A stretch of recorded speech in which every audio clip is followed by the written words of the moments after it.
जय बोल सद्गुरु ज्ञानानंद मूर्ति की जय।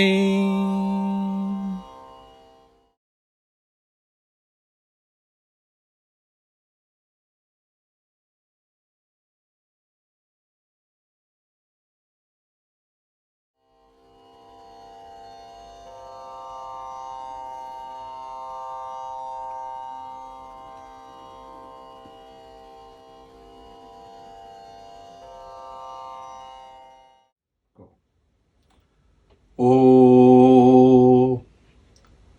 गुरुर्ब्रह्मा गुरुर्विष्णु गुरुर्देवो महेश्वरः गुरुः साक्षात् परं ब्रह्म तस्मै श्री गुरवे नमः। ओम श्री गुरुभ्यो नमः। हरि ओम। राधे कृष्ण। यस्यांतर्नादिमध्यं न हि करचरणं नाम गोत्रं च सूत्रं नो जातिर्नैव वर्णो न भवति पुरुषो नो नपुंसो न च स्त्री नाकारं नो विकारं न हि जनिमरणं नास्ति पुण्यं च पापं नो तत्त्वं तत्त्वमेकं सहज समरसं सद्गुरुं तं Namami. That which is above all and is always stable, omnipotent, omniscient and omnipresent, and is the embodiment of the supreme power, that is the Sadguru. My homage to his holy feet. May my Guru Sadguru Jnanananda bless all the children of God who have gathered for this event today and all who abide in this world.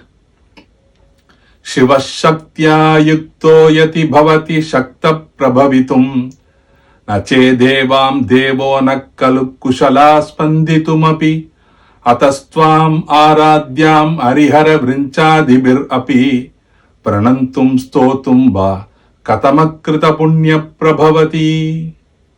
The above shloka by Sri Adi Shankaracharya is addressed to the Divine Mother of the universe, the female energy that is both Shakti, the power, and Prakriti, the nature.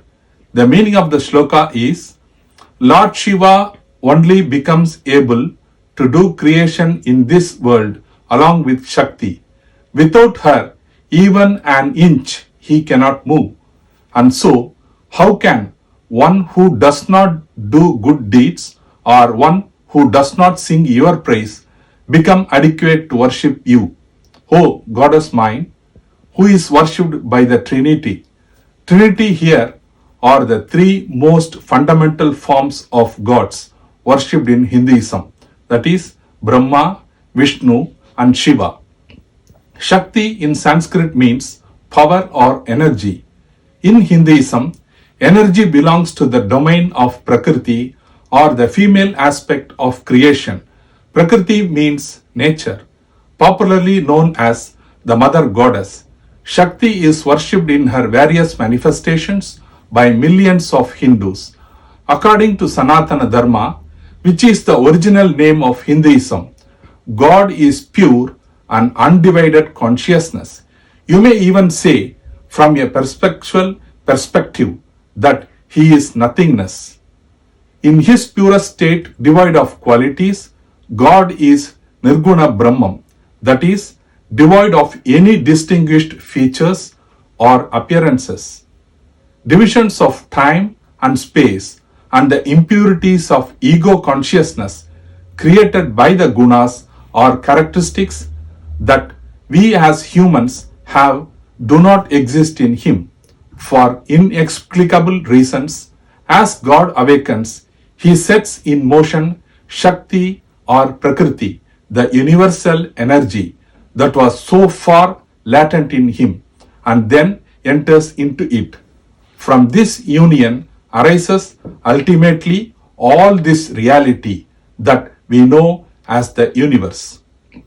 This is something like the modern theory of the origin of the universe. The Big Bang is actually what sets in motion the latent energy hidden in the cosmic egg, that is Hiranyagarbha. All the matter that exists in this universe that is tangible, sensible, unstable within the domains of the sensory world, and that which can be transformed from one state to another is an aspect of Shakti only. Matter is energy in its grossest form. The scientific world took thousands of years to arrive at the same conclusion. The human body and the mind and the various constituents that go into their making are also manifestations or aspects of the same Shakti only. As Shakti, she is the force that enables life. As Prakriti, she is the nature that sustains that life. Shakti therefore becomes the mother of the universe by giving birth to it first, and is also the mother in each being, because it is she who becomes their life energy. Therefore, the mother in Hinduism is given the highest place, because without her, no energy is left, no life is sustained. When we say mother, it is not just about reproduction, it is about nurturing, it is about guiding, it is about taking the child towards the best pathway. In nature, amongst each creature, the mother who teaches them how to be as they grow. Similarly, in mankind, the mother selflessly looks after and brings up her children no matter what the circumstances are. According to the Rig Veda, Sanatana Dharma, Hinduism itself is considered the mother, for it is a religion that does not have a beginning for itself, but has been the beginning of many belief systems. Thus, the female energy, the Divine Mother, whatever we may want to call her, is the origin, is the nurturer who takes us on the pathway that leads to realization, and is the end point that helps the soul attain divine knowledge and facilitates that soul to realize the supreme power.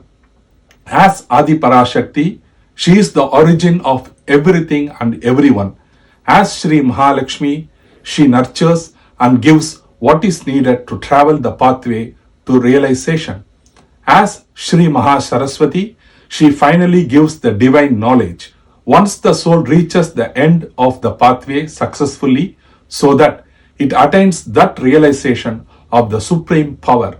This cycle, where the first 3 nights depicts the soul's birth in a life form, the second 3 nights depicts the soul's journey along the spiritual pathway to realization, and the third 3 nights depicts when the soul attains the divine knowledge, and therefore ultimate realization is what is celebrated as Navaratri. 3 times 3 is 9. Nava stands for 9. Ratri stands for night. Why night and not day? Whilst the soul is shrouded in Maya or delusion and hasn't reached self-realization, the time spent in search of this is usually considered darkness. Light is only attained by reaching self-realization. The 10th day after Navaratri is celebrated as Vijayadashami, the victory of good over evil, depending on which part of India one visits.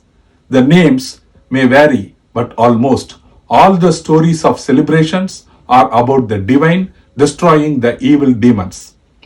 The demons are none but the negative qualities within us, including our own egos. It is only by getting rid of these one will attain victory or self-realization. The quest to get rid of these negative qualities is a battle we all fight within ourselves. These are all symbolically celebrated as battles between the gods and the demons, with the gods destroying the demons or the evils and bringing victory to goodness. And as stories like the killing of the demon Mahishasura by the Divine Mother, who took the form of Mahishasura Mardini to kill him, tell us it is the help of the same Divine Mother that we too need to destroy the demons of negative qualities within us. This is the origin and reason for Navaratri. Every female is and should be considered the Divine Mother's embodiment on earth. They enable life to be born and help sustain the different beings. They are the powerhouses who take on multiple roles to reflect the love and care of the divine. As scholars in all fields, they empower the world to continue functioning.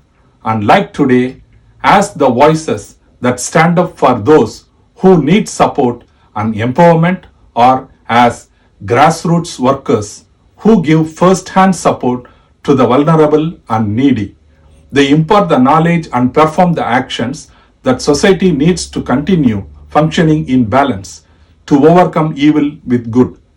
Women do not need to be empowered. In truth, they are the powerhouses who give power to all. Because of the delusion of Maya and its darkness, this very fact has been hidden from so many women themselves, creating suppression and suffering. Navaratri is therefore a time to celebrate and thank the women in everyone's lives as mothers, daughters, sisters, wives, grandmothers. All the many roles that women tirelessly juggle. To appreciate the women we come across in life, friends, acquaintances, colleagues, etc. To salute the women who trailblaze and become role models in every aspect and field of life. To support those who are vulnerable and needy and need help to revive that inner female power lying dormant within them. To uplift those who are in the midst of untold suffering and need a compassionate heart and a steady hand to pull them away from the quicksands of life. Navaratri is celebrated to pay homage to Sri Adi Parashakti, the Divine Mother, the Goddess who enables and sustains us all by showing respect and compassion towards those who walk this earth as her embodiment. Navaratri is celebrated to remind women of the power they possess and the world of the ultimate importance they hold. This is the true essence of celebrating the Navaratri. Yatra naryastu pujyante ramante tatra devata yatraitastu na pujyante sarvastatra palakriya. Meaning, the divine are extremely happy where women are respected. Where they are not, all actions are fruitless. I pray at the holy feet of my Guru, Sadguru Jnanananda, to give strength, protection, and guidance to all during these difficult times and to show the world the power of the Divine Mother so that a day may come when all women are respected and treated as equals in society. Om Radhe Krishna.